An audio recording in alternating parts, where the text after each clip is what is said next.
mulai saja. Ya, Bapak Ibu Saudara sekalian, saya diberikan ayat yaitu terambil dari Filipi 1 ayat 6. Saya akan bacakan kepada kita semua. Demikian bunyi firman Tuhan. Filipi 1 ayat 6. Akan hal ini. Nah, akan hal ini sebetulnya merujuk ke ayat 5, di mana ayat 5-nya saya akan bacakan dulu. Aku mengucap syukur kepada Allahku karena persekutuanmu dalam berita Injil mulai dari hari pertama sampai sekarang ini. Jadi hal ini yang dimaksud oleh penulis Filipi adalah tentang persekutuan-persekutuan dan pemberitaan-pemberitaan Injil. Jadi saya lanjutkan, akan hal ini aku yakin sepenuhnya, yaitu Ia yang memulai pekerjaan yang baik di antara kamu akan meneruskannya sampai pada akhirnya pada hari Kristus Yesus. Ini adalah tulisan Rasul Paulus. Dan saya diberikan tema pada hari ini adalah jangan mau dihentikan. Oh, luar biasa ini ketika saya telusuri ini apa yang harus dihentikan, siapa yang menghentikan, dan apa yang menghentikan. Kalau kita cermati di dalam kehidupan kita ini, banyak rencana-rencana, banyak gagasan, banyak ide, banyak pekerjaan-pekerjaan, banyak proyek-proyek yang secara pribadi kita ingini itu tidak terwujud. Mungkin tidak terwujud itu karena gagasan, rencana, ide, proyek ini hanya jadi wacana, hanya jadi diskusi-diskusi, jadi hanya angan-angan saja, tidak ada tindak lanjut. Karena sebagian besar daripada kita menjadi ragu-ragu dan takut gagal untuk memulainya. Tetapi ada juga sebagian daripada kita berani menindaklanjuti rencana, gagasan, ide, proyek, atau pekerjaan-pekerjaan kita. Tetapi di tengah perjalanan itu menjadi terhenti. Karena ketika kita melangkah, ternyata setiap gagasan, rencana, ide kita itu bisa jadi tidak sesuai dengan harapan. Sehingga kita menghentikan. Atau ketika kita melaksanakannya, ide, gagasan, dan proyek-proyek kita itu tidak direspon secara positif. Berarti kita tidak mendapatkan support system daripada orang-orang, bahkan mendapatkan respon negatif, bahkan ada yang nyinyir dan lain sebagainya, sehingga kita menghentikannya. Atau ketika kita menindaklanjuti rencana, ide, gagasan kita, ternyata kita menjadi tahu bahwa kita kurang ahli di dalam bidang itu. Atau kita pun kurang modal dari finansial sehingga kita menghentikannya. Jadi banyak proyek, banyak rencana, gagasan itu terhenti. Bapak Ibu Saudara sekalian, ketika Ignatius Jonan, Menteri Perhubungan di masa yang lalu, dia pernah mengepalai kereta api Indonesia. Dia mempunyai satu slogan begini. Ini berkaitan dengan perjalanan kereta api. Dia berkata, jika kereta api itu berangkat, pastikan sampai kepada tujuan. Berarti Jonan ini mengatakan segala sesuatunya harus dipersiapkan secara matang, masalah demi masalah harus diminimalisir, jangan sampai ada yang menghentikan, dan sekali berangkat harus sampai kepada tujuan. Berarti di sana ada satu perjuangan, ada yang namanya never give up, tidak pernah menyerah, harus sampai kepada tujuan. Wah, ini sangat amat luar biasa. Ini menjadi semangat orang-orang kereta api Indonesia. Tapi ketika saya cek-cek lagi, ada ternyata satu slogan stasiun kereta api yang mempunyai prinsip yang cukup menarik, yaitu stasiun-stasiun kereta api di Jepang. Saya tidak bisa melafalkannya dalam bahasa Jepang, tetapi kurang lebih artinya demikian. Mereka mempunyai satu slogan, jika engkau naik kereta api dan engkau menyadari bahwa tujuannya itu adalah tujuan yang keliru, berarti tersesat, berarti salah arah. Engkau harus segera turun di stasiun yang terdekat. Kalau engkau tidak turun di stasiun yang terdekat, engkau turun di stasiun-stasiun yang lebih jauh lagi, maka ongkos kepulanganmu akan jauh lebih mahal. Bapak Ibu Saudara sekalian, jadi ketika kita di dalam kehidupan ini, ada hal-hal yang harus kita perjuangkan sampai titik darah penghabisan, ada juga yang harus segera kita hentikan. Kalau arahnya keliru, kalau arahnya menyesatkan, harus segera secepatnya kita hentikan. Jadi kita harus jujur mengevaluasi rencana, ide, gagasan itu, apakah itu hanya sekedar ambisi daripada kita, sekedar nafsu atau keinginan daripada kita yang membawa kita tersesat, maka tidak usah ragu, tidak usah malu, harus segera dihentikan. Jadi yang namanya tandanya bahwa kita bisa maju atau tidak, itu satu ide gagasan proyek itu mendekatkan kita kepada Tuhan atau menjauhkan kita daripada Tuhan. Kalau menjauhkan kita daripada Tuhan, segera hentikan. Kalau mendekatkan kepada Tuhan, jangan sampai mau dihentikan oleh apapun. Nah, pada khotbah pada hari ini, saya akan mengajak Bapak Ibu Saudara supaya bisa meneladani yang namanya Paulus, di mana Paulus ini yang menulis surat Filipi yang tadi kita baca. Bapak Ibu Saudara sekalian, Rasul Paulus itu adalah orang yang terdidik, orang yang sangat pintar. Dia ini murid daripada Gamaliel, guru besar pada waktu itu. Mungkin kalau Paulus itu sekarang ini saya pikir bisa setara dengan doktoral, PhD begitu ya, pengetahuan yang dimiliki oleh dia dan dia juga seorang yang taat beragama. Tetapi sayangnya Paulus ini ketika itu dia menjadi seorang penganiaya orang Kristen. Ketika bertemu dengan Kristus maka berubahlah. Dia dari seorang penganiaya menjadi seorang penginjil yang luar biasa, pemberita Injil yang dipakai oleh Tuhan. Dan ketika dia menjadi pemberita Injil, ketika dia menjadi penginjil, dia tidak langsung menjadi segala sesuatunya lancar seperti masuk jalan tol, dibuka pintu tol, langsung injak gas, langsung sampai kepada tujuan. Ternyata Paulus mengalami hal-hal yang tidak mengenakan. Dia didera berbagai masalah, dia mengalami penderitaan, dia mengalami penganiayaan. Tetapi yang luar biasa, Paulus itu tidak bisa berhenti dan tidak mau dihentikan.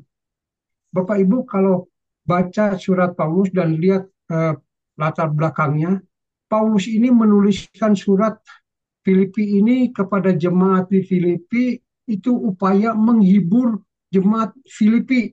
Karena surat Paulus ini, ya Filipi ini dikenal dengan surat sukacita. Di sana ada 18 kali kata sukacita diulang-ulang. Bersukacitalah, sukacitalah, bersukacitalah. Supaya menghibur jemaat di Filipi. Padahal Paulus pada waktu itu ada di dalam penjara, bukan karena kriminal, tetapi karena pemberitaan Injil.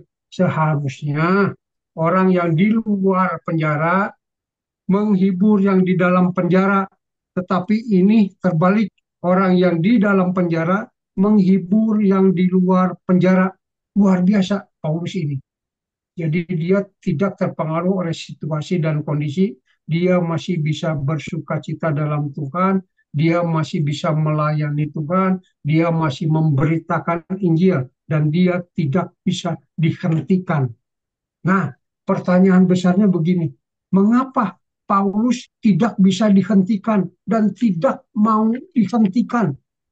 Yang pertama saya pelajari karena Paulus itu mempunyai keyakinan yang kokoh, mempunyai iman yang kuat. Di dalam ayat yang ke-6 tadi dituliskan, aku yakin sepenuhnya.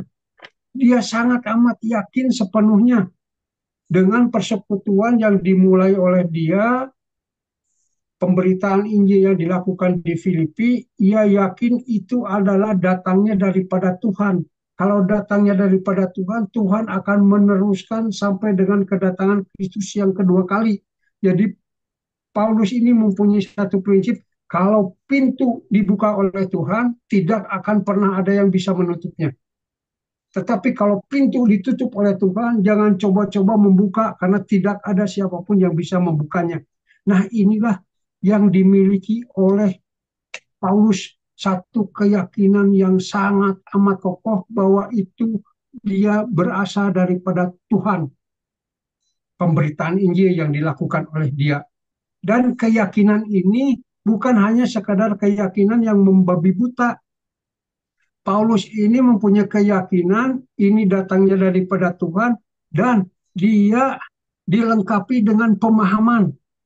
Dia memiliki satu pemahaman bahwa segala sesuatu yang datangnya daripada Tuhan, Tuhan terlibat, perintah daripada Tuhan, itu pun tidak segala sesuatunya langsung menjadi lancar kepada penggenapannya. Jadi ketika Tuhan memberikan perintah, memberikan janji, memberikan ide, nanti kepada penggenapannya itu ada rentang waktu. Nah, di antara rentang waktu itu ada yang namanya ujian, ada yang namanya masalah, ada yang namanya penderitaan, ada yang namanya penganiayaan. Tetapi di dalam rentang waktu itu juga ada pemeliharaan Tuhan, pertolongan Tuhan. Paulus sangat amat mengetahui ini. Dan kita bisa lihat beberapa contoh di dalam perjanjian baru. Di misal, ada yang namanya Nuh. Nuh itu diberikan ide oleh Tuhan supaya membuat bahtera. Bahkan ini diperintahkan oleh Tuhan secara langsung. Nuh harus membuat bahtera. Penggenapannya itu ternyata 100 tahun kemudian. Ada rentang waktu yang sangat amat panjang. Nah, di tengah rentang waktu yang sangat amat panjang ini, saya yakin Nuh seringkali didera oleh keraguan. Apakah betul ini datangnya daripada Tuhan? Nuh mendapat cemoohan-cemoohan daripada orang-orang yang membuatnya ragu. Nuh mendapatkan masalah demi masalah. Tetapi yang luar biasa, Tuhan terus-menerus mendorong Nuh, menguatkan Nuh, sehingga bahtera itu selesai dan terjadilah air bah. Ada rentang waktu 100 tahun. Ada juga yang namanya Abraham. Abraham diberikan janji. Abraham bersama Sarah diberikan janji oleh Tuhan bahwa mereka akan mendapatkan seorang anak. Rentang waktu ketika penggenapan itu sampai 30 tahun.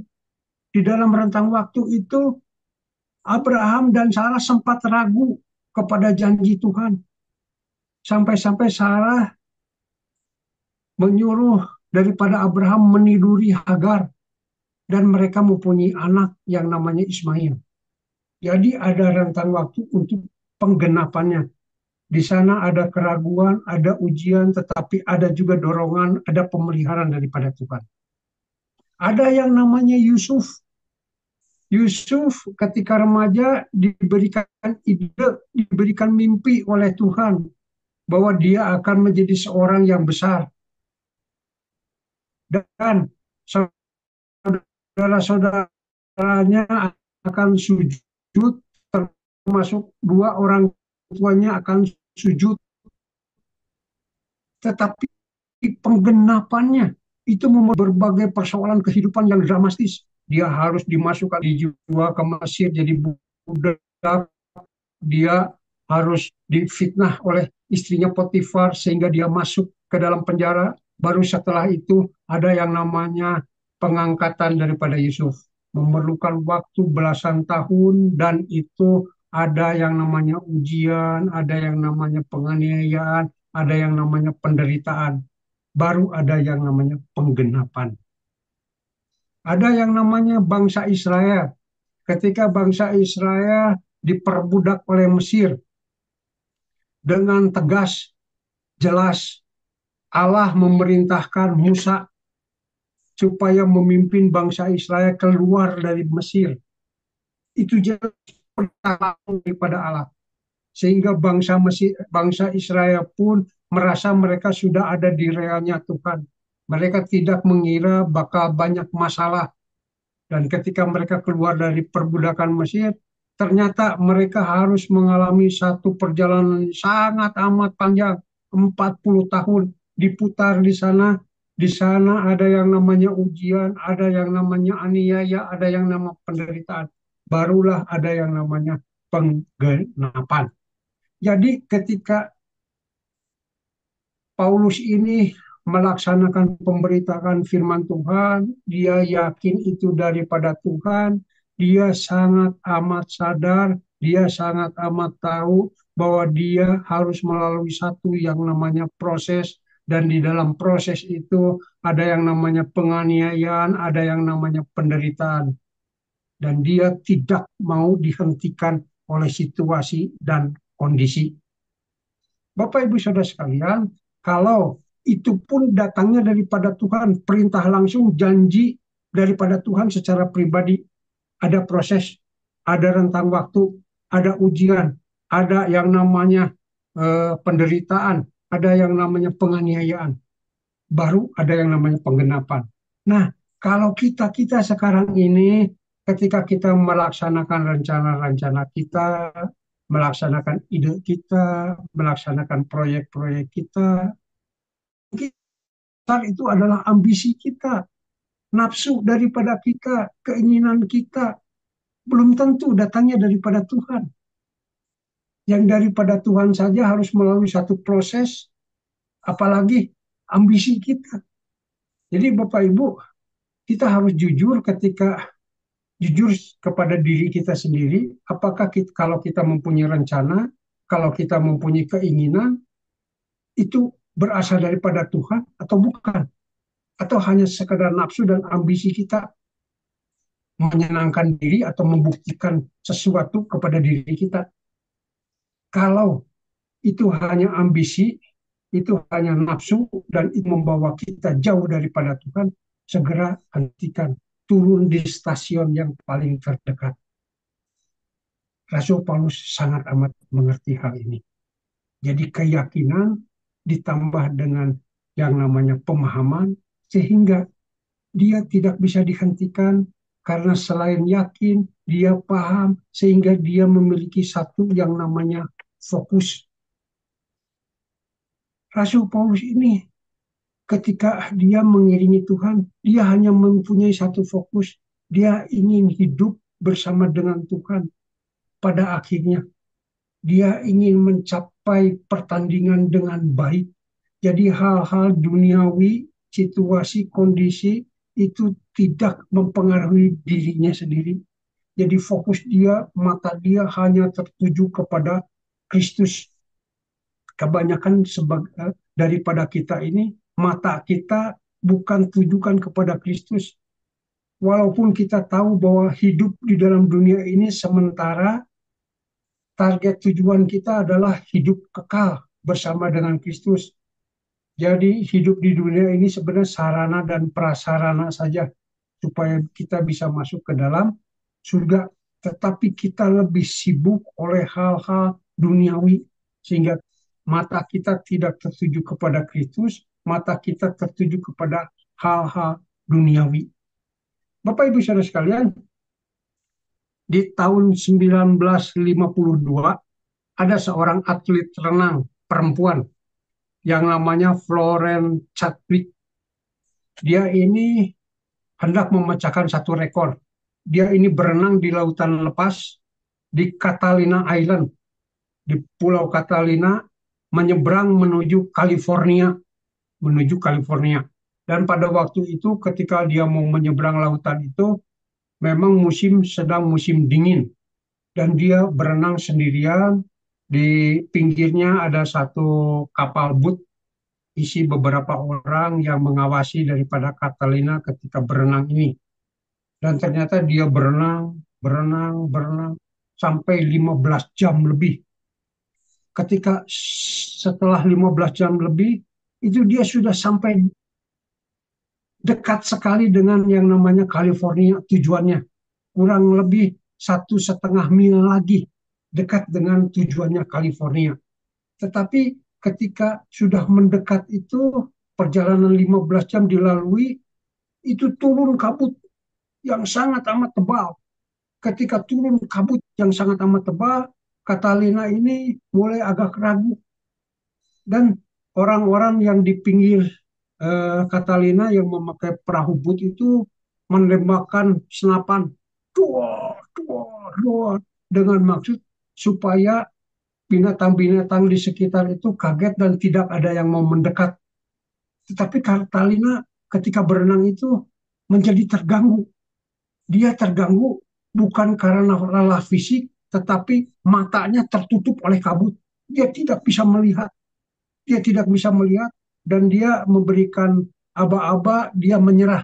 Tetapi orang-orang di sekitar dia yang ada di perahu but itu berkata, jangan menyerah, sedikit lagi, jangan menyerah, sedikit lagi, terus saja berenang sedikit lagi.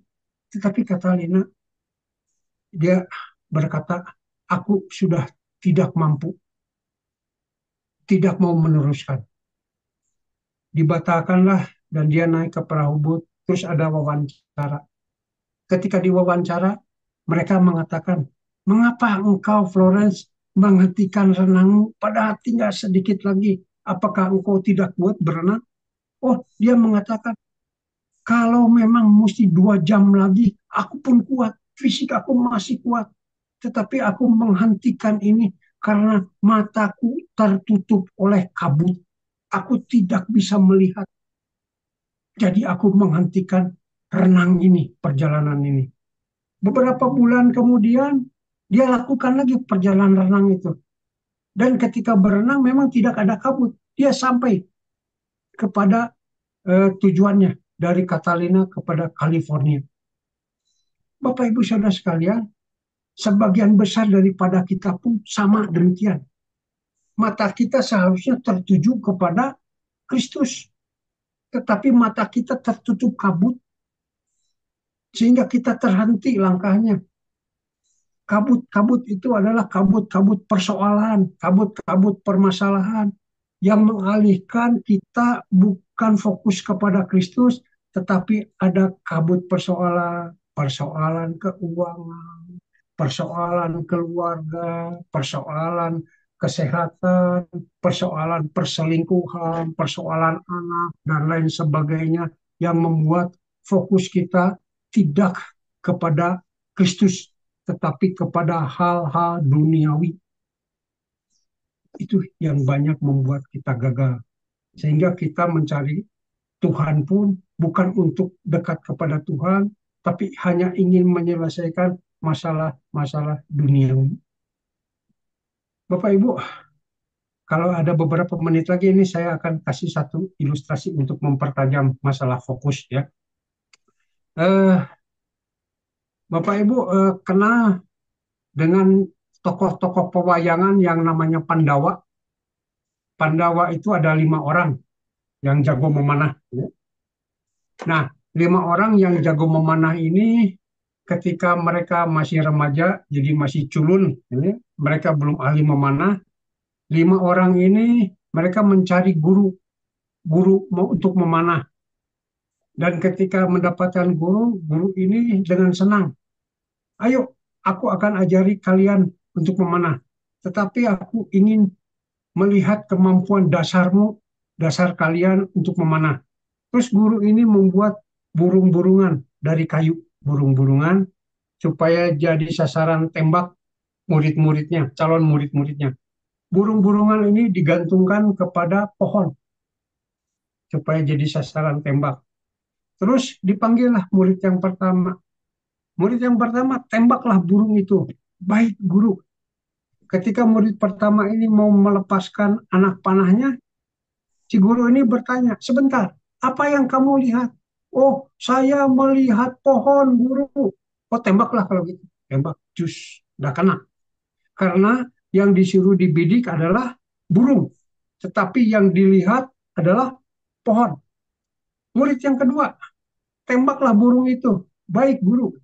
Ketika mau melepaskan anak panah, si guru ini bertanya, apa yang kamu lihat? Oh, saya melihat batang pohon, guru. Tembaklah kalau gitu. Tembak. Gak kena. Karena yang disuruh dibidik adalah burung. Yang dilihat batang pohon. Murid yang ketiga, tembaklah burung itu. Baik, guru. Ketika mau melepaskan anak panah, apa yang kamu lihat? Oh, saya melihat ranting pohon, guru. Di mana di ranting pohon itu si burung itu menslok. Tembaklah, tembak. Gak kena. Karena yang disuruh ditembak adalah, dibidik adalah burung. Yang dilihat ranting pohon. Yang keempat, tembaklah burung itu. Baik, guru. Ketika mau melepaskan anak panah, ditanya oleh guru, apa yang kamu lihat? Oh, saya melihat badan burung, guru. Tembaklah kalau gitu. Tembak. Just sedikit lagi meleset. Terus yang kelima, Arjuna, sini, tembaklah burung itu. Baik, guru. Ketika mau melepaskan anak panahnya, guru itu bertanya, Arjuna, apa yang kamu lihat? Oh, saya melihat kepala burung, guru. Tembaklah kalau gitu. Tembak. Jos. Kena. Jadi Bapak Ibu Saudara sekalian, kalau kita mempunyai satu tujuan, mempunyai satu goal, mempunyai satu rencana, bidiklah kepalanya. Jangan melihat hal-hal yang lain. Jangan lihat permasalahan-permasalahan yang lain. Terkadang kita ini kalau menyeberang harus seperti orang gila ketika menyeberang jalan. Bapak Ibu bisa dicek orang gila dengan orang yang normal lebih banyak persentasinya orang yang normal yang tertabrak daripada orang gila. Karena orang yang normal ini akan maju, mundur, maju, mundur, maju, mundur, ragu-ragu sehingga tertabrak. Tapi kalau orang gila, dia tidak melihat ada mobil, ada motor, dia berjalan. Dan akhirnya yang berhenti itu mobil dan motor. Meskipun mesti ngerem, meskipun mesti marah, dan orang gila ini terus berjalan sampailah kepada tujuan. Terkadang dalam hidup kalau kita mesti goal, rencana, yakinkan bahwa itu datangnya daripada Tuhan, libatkan Tuhan, dan kalau itu datangnya daripada Tuhan, jalan. Jangan mau dihentikan. Kalau tidak bisa jalan, merangkaklah bersama dengan Tuhan. Karena segala sesuatu yang dimulai oleh Tuhan, Tuhan akan meneruskan dan Tuhan yang akan memimpin sampai akhir. Di tengah perjalanan, banyak lika-liku, banyak persoalan, tetapi Tuhan akan terus memberikan dorongan dan pemeliharaan. Saya cukupkan firman Tuhan pada hari ini. Terima kasih. Kiranya Bapak Ibu Saudara sekalian menjadi orang-orang yang diberkati dan orang-orang yang tidak akan pernah menyerah di jalannya Tuhan. Terima kasih.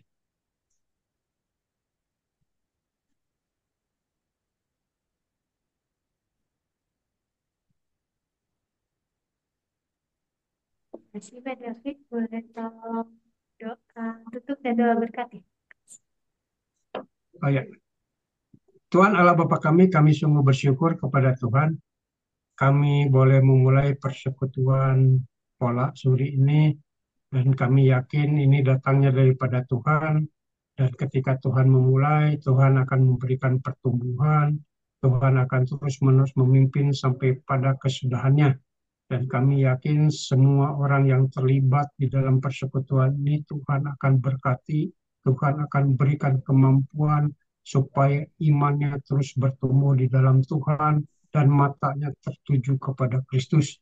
Adapun di dalam hidup kami tidak mudah, banyak persoalan, banyak permasalahan, tetapi kami yakin, percaya Tuhan menyertai, Tuhan akan menguatkan, dan kami akan keluar menjadi pemenang-pemenang di dalam Tuhan. Bapak Ibu Saudara sekalian, sekarang terimalah berkat yang datangnya daripada Tuhan, cinta kasih yang datangnya daripada Allah Bapa, penyertaan daripada Roh Kudus dari sekarang sampai dengan selama-lamanya. Amin. Terima kasih Bapak Ibu Saudara sekalian. Tuhan Yesus memberkati. Selamat beraktivitas kembali. Terima Amin. kasih. Terima kasih. Iya, Pak David. Mas David. Selamanya ya minggu Jumat depan kita akan ada doa bersama dan 2 minggu lagi masih ada persekutuan bareng lagi melalui Zoom. Terima kasih semuanya, selamat beraktivitas. Terima kasih Terima kasih. Evangelis David, Tuhan berkati. Ya, makasih Kak Kit. Tuhan berkati pelayanannya.